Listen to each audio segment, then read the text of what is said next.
প্রত্যেকে আমাকে কমেন্ট করেছিলেন যে এই ব্লাউজটা স্টিচিংটা দেখাতে। তো আজকের এর পুরো স্টিচিংটা দেখাবো। অ্যাকচুয়ালি স্টিচিং এ কিন্তু কিছু নেই। কিন্তু স্টিচিং এ আবার অনেক কিছু আছে।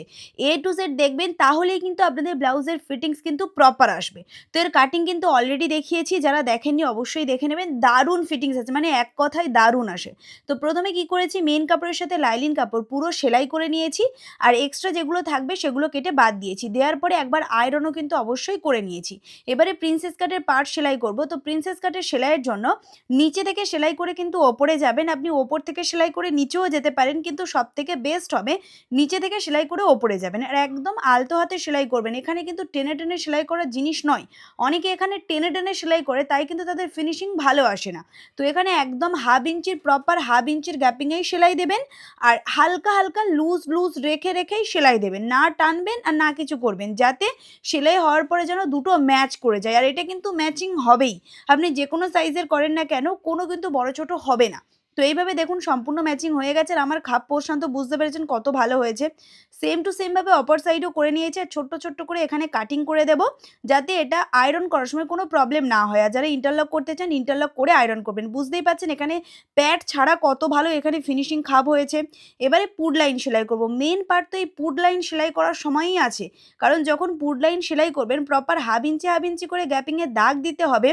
আর সেলাইয়ের নিয়মটা একটুখানি আলাদা হবে। ১ম এ স্ট্রেট দাগ দেওয়ার পরে হালকা গলার সাইডে হালকা ২ সুতের মতন হালকা রাউন্ডে ডাউন করে দেবেন। এটা যদি আপনি করেন, আপনি বিশ্বাস করবেন না আপনার কাঁধে এত ভালো চিপকে বসবে আপনি তৈরি করলে নিজেই অবাক হয়ে যাবেন। সেম টু সেম ভাবে অপর সাইডও করে নিয়েছি। এবার এর কি আছে এখানে হাতা সেলাই করব। তার আগে এখানে টেকিং দেব। টেকিং এর জন্য ১.৫ ইঞ্চির যে ফিটিংস লাইন সেটাকে ছেড়ে রাখতে হবে। রাখার পরে পুরো ১.৫ ইঞ্চি ছাড়ার পরে যেটুকু কাপড় আছে এইভাবে মুড়িয়ে নেব। নিলেই কিন্তু আমরা টেকিং এর চওড়া পেয়ে গেলাম। আর টেকিং এর লম্বা নিয়ে নেবেন ৫ থেকে শুরু করে ৬ এর ভিতরে। আমি এখানে ৫.৫ রেখেছি। ব্যাস টেকিং এর দাগ দিয়ে দিয়েছি। এবারে এটাকে মুড়িয়ে হাফ ইঞ্চির প্রপার গ্যাপিং দিয়ে টেকিং এর সেলাই করে দেব। যাদের দাগ মানে সেলাই করতে অসুবিধা হয় দাগ দিয়ে সেলাই করবে। আর আপনাদের জন্য কিন্তু গুড নিউজ আছে নতুন কিন্তু আমাদের ব্লাউজের ক্লাস শুরু হচ্ছে যেটা ফেব্রুয়ারি মাসের ১৫ তারিখ দিয়ে। মাত্র ফিস আছে ৳১,০০০ ২ মাসের ক্লাস। A to Z ব্লাউজের উপর দিয়ে থাকছে তাহলে অপেক্ষা কিসের? তাড়াতাড়ি এই নাম্বারে ফোন করে নিজেদের নামটা কিন্তু লিখিয়ে দিন। কারণ সিট কিন্তু আমাদের বেশি থাকে না।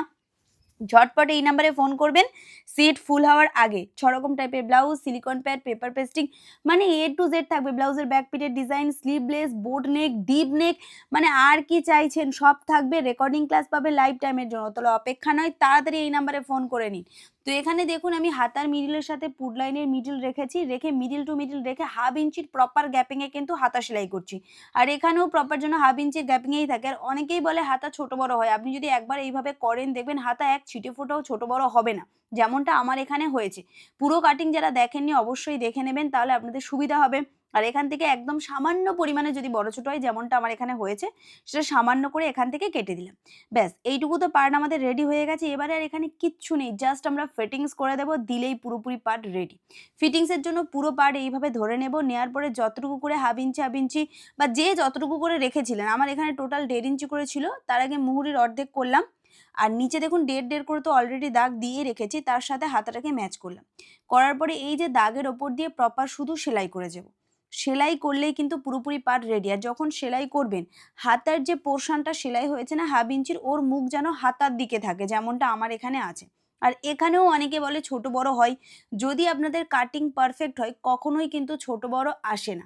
যেমন আমার এখানে দেখুন সামান্যও ছোট বড় কিন্তু আসেনি।